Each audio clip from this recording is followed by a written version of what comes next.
Hello viewers, my name is Damilare.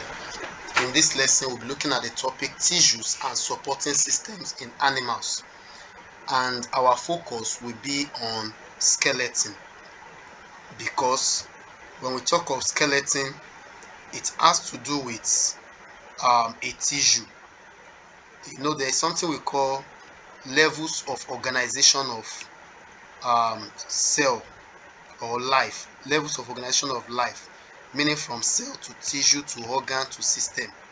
When we talk of tissue, that's group of cells, and looking at our bone, which is made up, which come together to form skeleton, there are a lot of cells in that bone, and they call that cell osteocytes.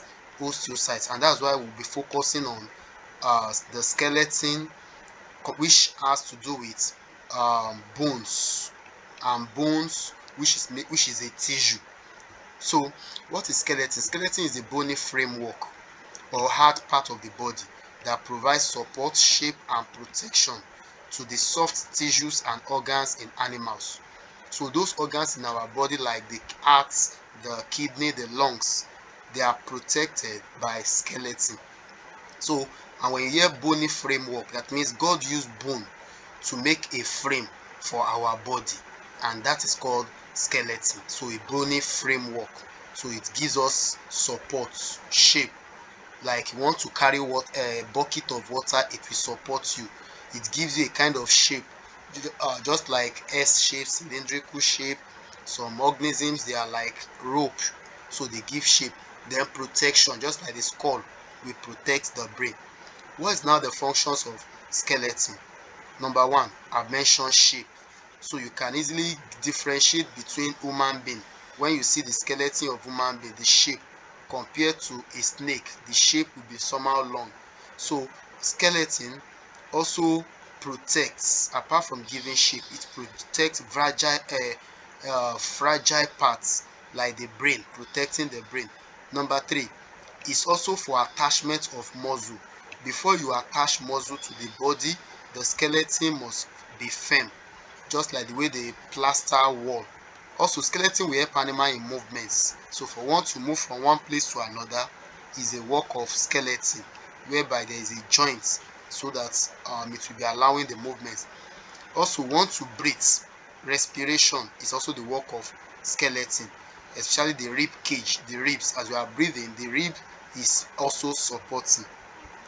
The skeleton also helps to manufacture red and white blood cells. Remember, blood passes through the bone. So blood passes through the bone. In short, remember, blood dies and new ones are formed inside that bone marrow. So skeleton is there to also help to manufacture red and white blood cells. The white blood cells and the red blood cells, they are manufactured inside the bone marrow of the long bones. It also helps in the transmission of sound waves. Like, look at the three small, soft, and light bones that we have in our middle ear. The middle ear, that's the malleus or hammer, incus or avil, stapes or stirrup. You can just say MIS, malleus, incus, and stape. So these three things, they have, or three parts of the bones that are in the ear. So they are very small, so they are helping to vibrate sound once sound enters the ear. So we have different forms of skeleton.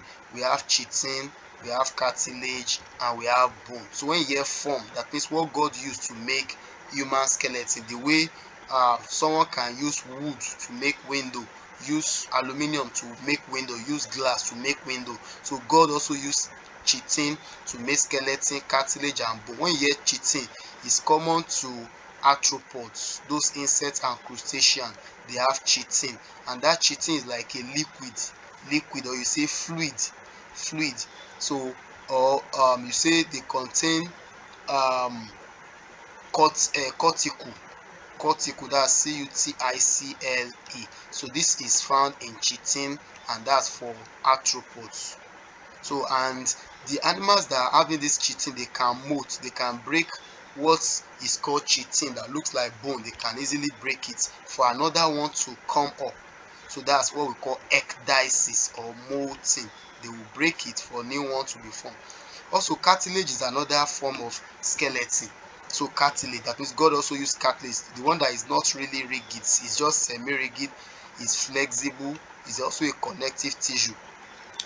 But this one is devoid of blood vessels and nerves. So blood vessels are not passing through cartilage, unlike bone. So they are found in cartilaginous fish like shark, like ray. So that's where you find cartilage. Also in human body, there are some parts of our body where you can find this same cartilage, like our pinna, that's the external ear. The epiglottis is in the epiglottis, that is preventing food from entering the trachea. So we find it there. So it's also for cautioning, like let's say friction, so it prevents friction. So for example, in between the bones we have cartilage there, that's the intervertebral disc. Between the vertebral columns we have cartilage, so that there will be no friction. Then we have different types of cartilage. We have hyaline cartilage, elastic cartilage, so fibrocartilage. So just say HEF. They are the different types of cartilage. Now let's look at hyaline cartilage. This one we can find it in trachea, windpipe, bronchi, protruding part of the nose, movable joints. So when you look at your trachea, as we breathe in the air, so that passage, that pipe is called trachea. So that is a cartilage. It can expand, it can contract without breaking. The same thing applies to bronchi, expanding and contracting. The nose, you can stretch your nose, bring it back. So that is what? The hyaline cartilage. So hyaline. Now we also have elastic cartilage. This one is now the one we find in the external ear. So our ear, you can use EE. E for elastic, E for ear. So but the hyaline, that one we say for the tracheal, the bronchi, and also the nose. So you can use the end of the hyaline, the end for nose. Then another one is, okay, then epiglottis. So EEE, elastic cartilage. Elastic cartilage in the ear, external ear, and the epiglottis, preventing food. Then fibrocartilage is found in the intervertebral disc, that means in between vertebral columns, like the cervical, thoracic, lumbar, so in between them. So we have the fibrocartilage. So just like a fiber, like bone fiber, so in between them. You can use the letter B to remember that between the bones, so fiber, between bone, BB, between bones, that's fibro. But elastic, EEE, ear, external ear, epiglottis, hyaline, the end, nose, then trachea and bronchi. So you can say maybe both, the bronchi, the trachea, and the hyaline, Bluetooth. Just use a method to remember. Now bone is another form of skeleton. We find it in vertebrates like lion, like dog, they have bones. There is a living cell and non-living cell in the bone. So like calcium, phosphate, they are the minerals. Calcium carbonate, so they are all in the bones. You can replace cartilage, but cartilage cannot replace bone.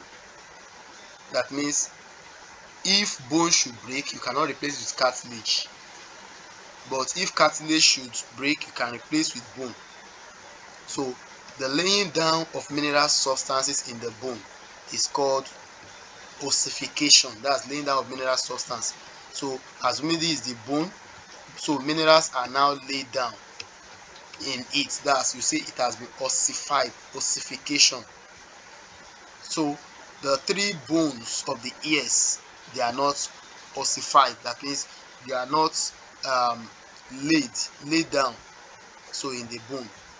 So they are not ossified. They are the smallest, softest, and lightest bone in the body.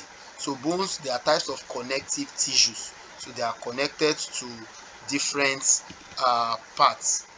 So they are connected to different parts. So we still call them connective tissues. Now, another thing about bones is that although bones appear hard, they are however not the hardest substance in the body. Because when we talk of hardest, we can talk of teeth. Teeth is very hard. So bones, we can classify them based on their shapes, lengths into 4 groups. We have those bones that are long bones like humerus, the one in our hand, radius, ulna, also in our hand, femur, the one in our leg, tibia, fibula. So they are all long bones. Short bones, bones of the vertebral column, in the chest, the abdomen, patella, the one in front of our knee, that's kneecap, phalanges, the one in our fingers, tarsals, our toes, metatarsals, our toes. Then we have flat bones like scapula that looks like triangle. Ilium is also a flat bone, that's from the pelvic girdle. So the ilium is flat there. Then skull also is flat there. The irregular bones, those ones that doesn't have specific shape, like malleus, incus, anvil, they don't have a particular shape, they are just irregular in the ear. You can also from the spelling of ear, E-A-R, so you can use to remember irregular. So the irregular bones are the ear bones, but flat bones, you can easily remember those ones. So let's also look at another aspect of this topic, different types of skeleton. We have exo, endo, hydro. Once we hear exo, that's outside, meaning that any organism that their bones are outside their exoskeleton, and that's common to arthropods. Arthropod means the insects, the crustacean, grasshopper, all those insects generally and the likes. So, and they always shed their bones for new ones to be formed, which we call ecdysis, or you call it molting.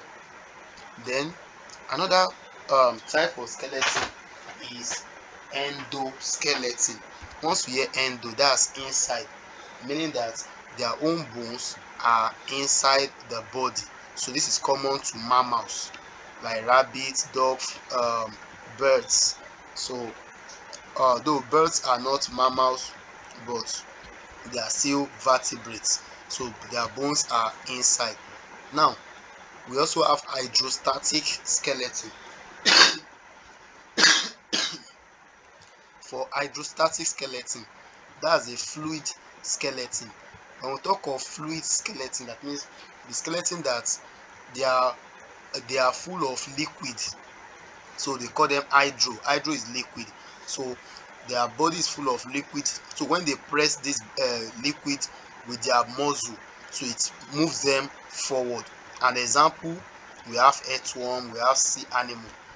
So that's where we'll be rounding off for this class. So next class we'll be moving to the second part of this topic, which is part of the mammalian skeleton, under which we'll be looking at axial and appendicular skeleton. So thanks for listening.